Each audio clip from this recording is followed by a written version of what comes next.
Hi everyone, it's Miss Champagne. Okay, let us continue from my book, Teaching Private Lessons in Japan.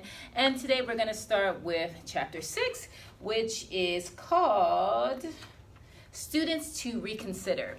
All right, now in this chapter, I really break it down in detail about the experience that I've had with teaching certain students. That doesn't mean that you shouldn't teach these students. It's just I want you to think about if you teach these students, what your outcome may be. Anyways, let us continue. Okay, so in my book, I talk about teaching adult Chinese students. Now, as you know, or you may not know, not only do I teach one-on-one lessons, I teach one-on-many, and I also teach online to Chinese children, and I'm very successful in teaching online to Chinese children. However, I have not been successful with teaching Chinese adults. So, and when I did have Chinese adult students, I found those two, and I'm speaking very specifically, those two to be very flaky upfront. So that doesn't mean that all Chinese students are that. That's not what I'm saying. I'm just saying you might want to consider or reconsider teaching Chinese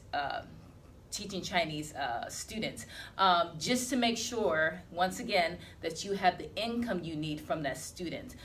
This process is about becoming financially independent, which means you need students you can count on. Okay, now if you guys can give me some details about how to teach Chinese adult students and recruit them and maintain them, then please share that with me, because like I said, I have not been successful.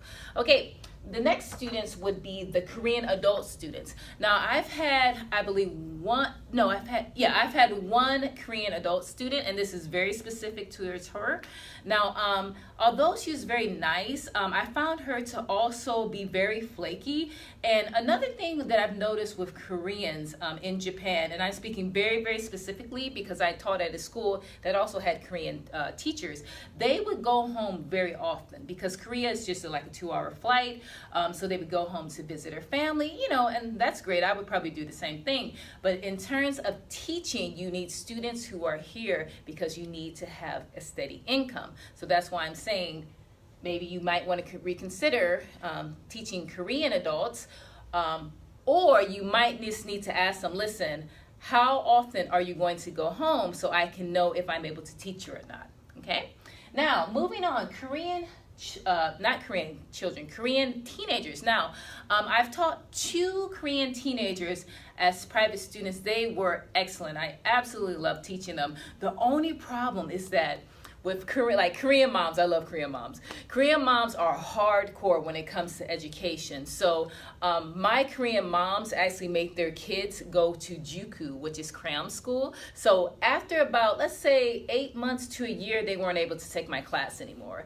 Which is, I was happy for them because I always want my students to take other classes, but I was kind of sad because I missed them and I wasn't able to get that income. So just know, if you're going to teach a Korean child, they're super energetic, they're super motivated to learn English. Their English level is actually higher than their Japanese counterparts, but at some time their parents are going to put them in another cram school. And if you understand the Korean education system in their own country, then you will understand why they study more than Japanese students even do.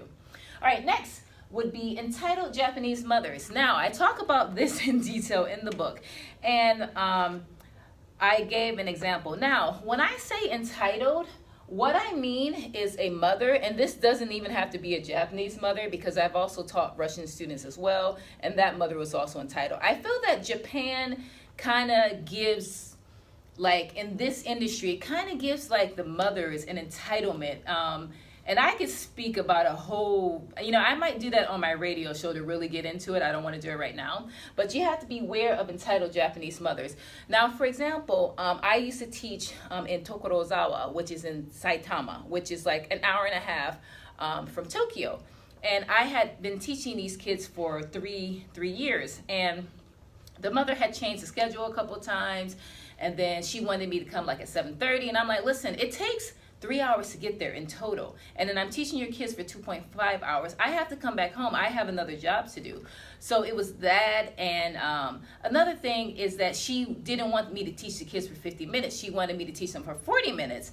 And I told her, that's fine, but I'm still going to have to charge you the same price because I'm still traveling 2.5 hours, or no, what did I say? No, 3 hours. Yeah, because it took 2.5 to 1.5 to get there. Yeah, it took me 3 hours round trip to get there. So I can't keep coming for 3 hours and getting paid less for the same travel. So yeah, I've had my run-in with entitled mothers. Now I can tell if a mother is entitled up front, and I'll just tell her that, I'm not available. But thank you, we can maybe have classes some other time.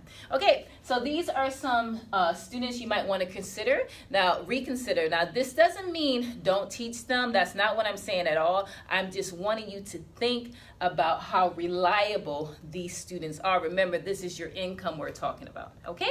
Now, if you have any questions, please contact me. Any comments as well. Thank you.